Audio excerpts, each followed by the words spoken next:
এখন আমরা করছি double clipper circuit. Double clipper clipping at +3 volt and -3 volt. এখানে একটা 20 ভোল্টেজের এসি সাপ্লাই সিগন্যাল জেনারেটরের থ্রু থেকে নেওয়া হচ্ছে, 20 voltage peak to peak value.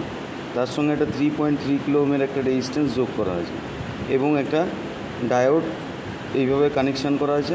তার সঙ্গে ব্যাটারি ডায়োডের নেগেটিভ প্রান্তের সঙ্গে ব্যাটারি 3 ভোল্টের ডিসি ব্যাটারি পজিটিভ প্রান্ত এবং নেগেটিভ প্রান্ত যুক্ত করা হয়েছে।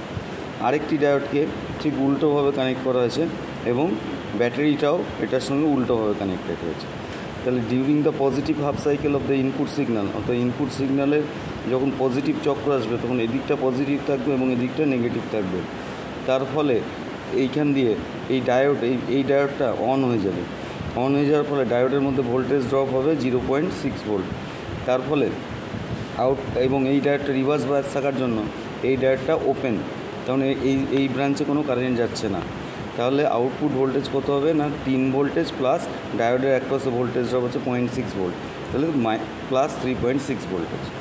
তাহলে তারপরে যদি তারপরের ভোল্টেজ যাই আসুক না কেন, ডায়োডের একপাশে ভোল্টেজ 0.6 ভোল্টেজই ড্রপ হবে। এবার নেগেটিভ চক্রের সময় এদিকটা পজিটিভ এবং এদিকটা নেগেটিভ, তখন এদিক দিয়ে কারেন্ট পাস করবে এবং ডায়োডের মধ্যে ভোল্টেজ ড্রপ হবে 0.6 ভোল্টেজ।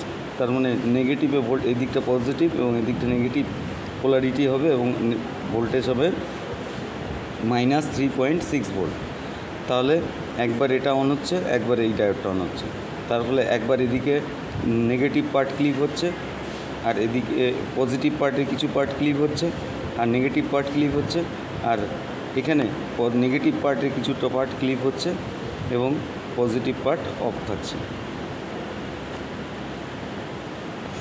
এরপর আমরা যদি দেখি যে এখানে সার্কিট করা আছে, এখানে 3.3 কিলো ওহমের রেজিস্ট্যান্স এবং দুটো ডায়োডকে উল্টো অর্ডারে লাগানো আছে। এদিকটা নেগেটিভ সাইড, এদিকটা পজিটিভ সাইড, এই ডায়োডের এদিকটা পজিটিভ সাইড, এদিকটা নেগেটিভ সাইড।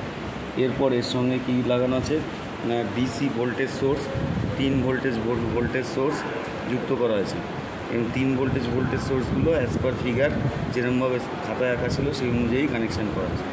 এরপর আমাদের সিগন্যাল জেনারেটারে ভোল্টেজ কত দেওয়া আছে না ভোল্টেজ আছে 20 voltage peak to pick R frequency আছে 200 হার্জ। আর ডিএসওতে আমরা আউটপুট দেখছি, ডিএসওতে আউটপুটের লেভেলটা দেখছি পজিটিভ দিকেও ক্লিপিং হয়েছে, নেগেটিভ দিকেও ক্লিপিং হয়েছে।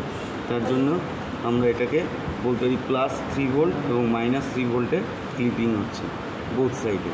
তার জন্য এটা double clipper circuit. That's it.